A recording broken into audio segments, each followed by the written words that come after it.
strengthening. Sir Topham Hatt did not want to close the railway while the work was done, and so repairs took a long time.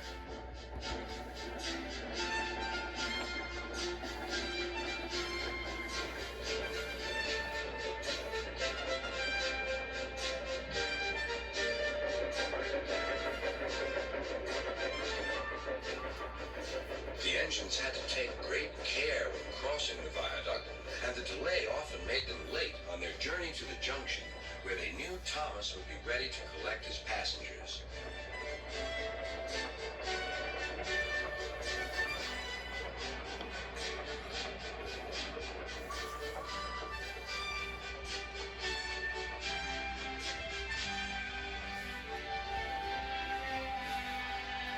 Thomas grew crosser and crosser. "Time's time," he grumbled. "Why should I keep my passengers waiting while Henry and James dawdle about all day on viaducts?" "Don't blame me," snorted Henry. "If we hurried across the viaduct, it might collapse, and then you'd have no passengers at all. What would you do then?" "Run my train on time, for one thing," retorted Thomas. He hurried away before Henry could answer. Bertie was impatient too. It was time to arrive just after Thomas. His passengers found that instead of going straight from the bus to their train, they were kept waiting till Thomas arrived. Soon Bertie grew cross with Thomas. "Late again," he remarked, as Thomas panted wearily in.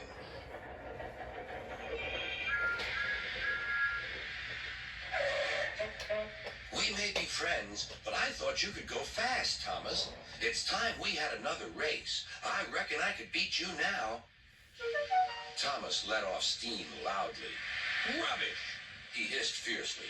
"It's those main line engines. They dither about on the viaduct, and they blame Sir Topham Hatt's workmen.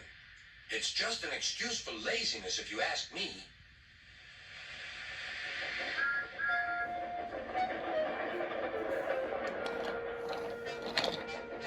One day, James was later than ever at the junction.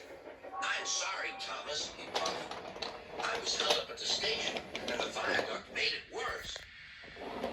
"It's lucky for you I'm a guaranteed connection," grumbled Thomas. Before James could answer, he puffed importantly away.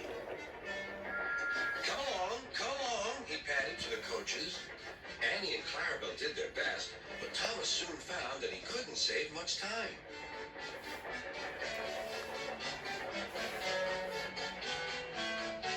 Suddenly, Thomas saw Bertie ahead. His radiator was steaming. "What's the matter?" asked Thomas. "You should be at the station by now. You're late." "I feel dreadful," moaned Bertie. "All upset inside, and driver says he can't make me better." "Thank goodness you're late, too. Can you take my passengers, please? They'll never get home otherwise." "Of course," agreed Thomas. He now felt sorry for Bertie and promised to get help at the next station. Thomas set off again. Already he felt much more cheerful, and Bertie's passengers, traveling in Annie and Clarabelle, all reached home safely. When Bertie was better, he came to thank Thomas. "I'm sorry I teased you about being late." "That's all right," replied Thomas. "I'm glad I could help. There are times when being late isn't such a bad thing after all." With a last cheerful greeting, the two friends went back to work.